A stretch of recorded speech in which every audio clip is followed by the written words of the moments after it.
but I'll always keep a seat warm for you.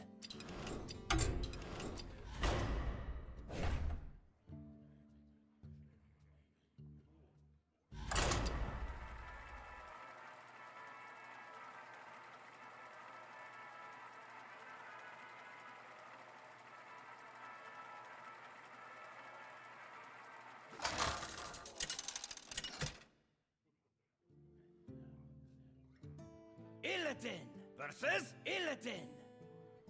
This ends now! Feel the hatred of 10,000 years! Positive, but they've got to do the same thing with their mobile lineup as well.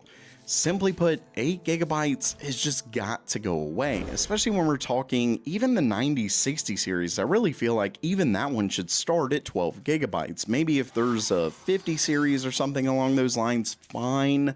I guess an entry-level GPU with 8 gigabytes isn't too bad, but pretty much anything past that, I really think is ridiculous. And I really think AMD just isn't trying when it comes to their mobile lineup. Yeah, don't get me wrong, the top 2 SKUs don't really look all that bad, but the fact that the 4 bottom SKUs all come with 8 gigabytes is simply unacceptable if you ask me. But first, you wouldn't overclock your CPU on stock cooling, so why are you still using a mousepad the size of a Pop-Tart?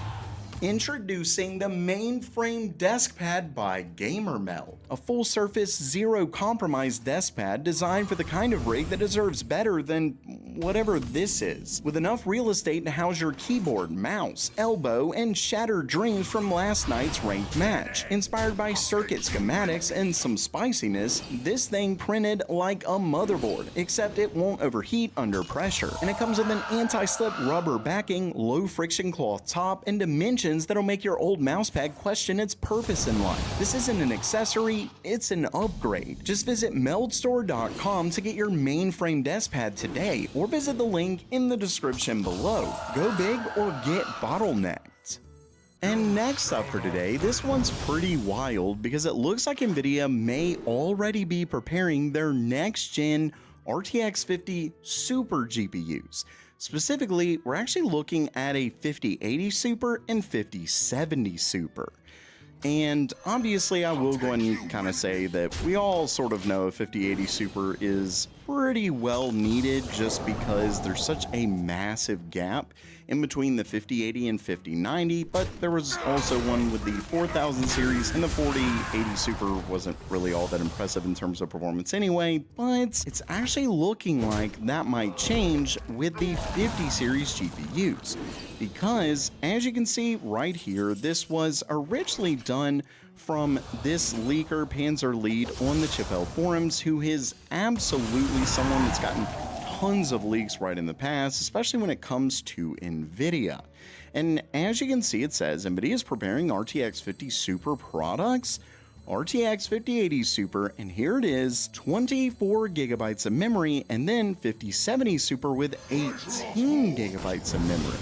So this part is really what makes me think, especially with the 5080 Super, that they may actually really kind of go all out with this GPU, because unlike the 4080 Super, like I said, really isn't much of an upgrade in terms of performance. I really think that it was more about price. But given the fact that Nvidia felt the need to up the memory in the 5080 Super, definitely makes me think that it's set to get a very decent performance upgrade as well. And the same likely can be said with the 5070 Super going to 18 gigabytes, but of course there isn't nearly as much of a gap between the 5070 and 5070 Ti versus the 5080 and 5090. So this 5080 Super definitely has me, I don't really want to say excited, but it will be nice to see something fill that gap where it isn't just astronomically expensive with the 5090, but it still gets quite a bit more performance than the 5080. But let me know what you think down in the comments below. And lastly for today, I've talked about it for a little while now, but AMD has officially launched their new RX 9070 GRE. So I thought I'd go over performance, pricing, release, and all of that good stuff. Starting things off, I'm gonna go ahead and rip the band-aid off with the bad news. As of right now, it's a China-only GPU.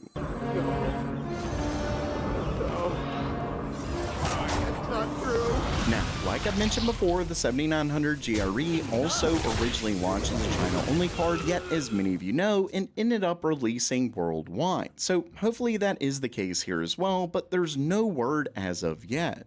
Either way, as you can see right down here, there are multiple board partners who have already announced cards. Sapphire, Yeston, which of course is more of a China-only brand, multiple ones, which really isn't much of a surprise given the success of pretty much any GPU that's releasing right now. They all seem to sell out instantly, but I can complain about that later. Let's just get to the specs. Here, you can see that the leaks were spot on. And if you love impressing your friends by being the first to know random PC facts they never asked for, make sure you subscribe to GamerMeld. When it comes to those specs, like I said, we've more or less already covered this, but to quickly reiterate, we are looking at the Navi 48XL GPU. When it comes to cores, we're looking at 3072, which is a pretty big drop from the 9070, though not absolutely massive, especially because it comes with higher boost clocks. Now, it does come with less memory at 12 gigabytes of GDDR6 across a 192-bit bus at 18 gigabits per second.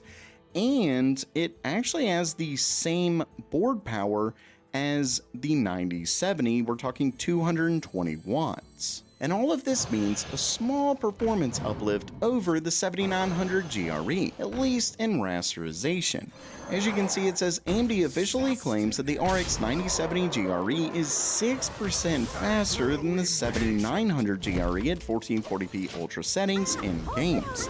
Now, the main reason why I think this is purely rasterization is of course because ray tracing should have a much larger increase over the 7900 GRE than just pure rasterization, and this 6%, given the core count and everything we know about these GPUs, is about what I would expect.